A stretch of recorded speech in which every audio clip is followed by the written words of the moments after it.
പ്രധാനമായിട്ട് നിൽക്കുന്ന ഒരു ക്ഷേത്രമായിരിക്കും രാമജന്മഭൂമി രാംലല്ല ക്ഷേത്രം. ഒരു ഇന്ത്യൻ പ്രധാനമന്ത്രിയും പ്രതിഷ്ഠ നിർവഹിച്ചിട്ടില്ല എന്ന് നമുക്കറിയാം. അത് ആദ്യമായിട്ട് പ്രതിഷ്ഠ നിർവഹിച്ച് അതിൻ്റെ കർമ്മങ്ങളെല്ലാം ചെയ്തതും ശ്രീ നരേന്ദ്രമോദി സ്വയമാണ്.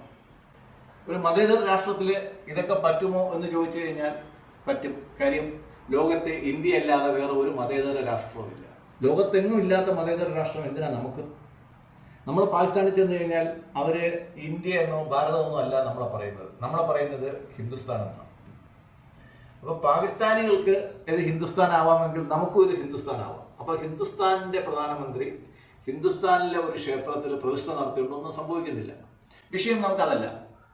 കേരളത്തിൽ നിന്ന് ഈ രാമലല്ല ക്ഷേത്രം ഉദ്ഘാടനം ചെയ്യുന്ന സമയത്ത് ബഹുമാനപ്പെട്ട ഇന്ത്യൻ പ്രധാനമന്ത്രി പ്രഖ്യാപിച്ചതാണ് ഇന്ത്യയിലെ എല്ലാ സംസ്ഥാനങ്ങളുടെയും തലസ്ഥാനങ്ങളിൽ റെയിൽവേ ഉള്ള തലസ്ഥാനങ്ങളെല്ലാം നമ്മുടെ അയോധ്യ ധാം ക്ഷേത്രവുമായി ബന്ധപ്പെട്ടിരിക്കണമെന്ന്.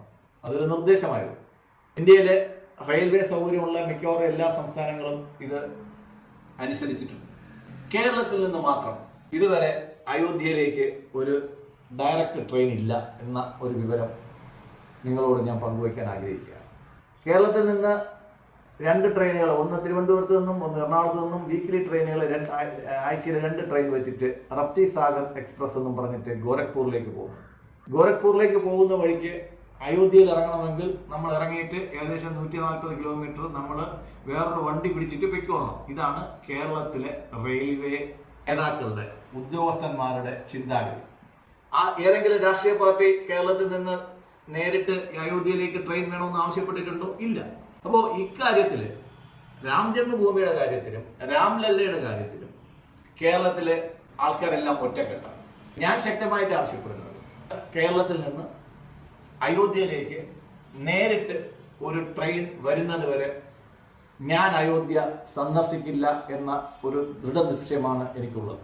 അയോധ്യ എന്ന് പറയുന്ന ക്ഷേത്രത്തോടും രാജ്യത്തിൻ്റെ മര്യാദാപുരുഷനായ ശ്രീരാമനോടും നമ്മുടെ റെയിൽവേയും നമ്മുടെ രാഷ്ട്രീയക്കാരും കാണിക്കുന്ന ബഹുമാനക്കുറവിൻ്റെ തിക്തഫലം നമ്മൾ കുറച്ച് ദിവസം കൂടെ അനുഭവിക്കേണ്ടി വരും. എന്നായാലും റെയിൽവേ ഈ വിഷയത്തിൽ കണ്ണു തുറക്കുമെന്നും ഒരു പുതിയ ട്രെയിൻ അയോധ്യ ധാമിലേക്ക് പോകുമെന്നും അതിനെ അയോധ്യ അനന്തപുരി എക്സ്പ്രസ് എന്ന് പേരിടുമെന്നും നമുക്ക് പ്രതീക്ഷിക്കാം. നന്ദി, നമസ്കാരം.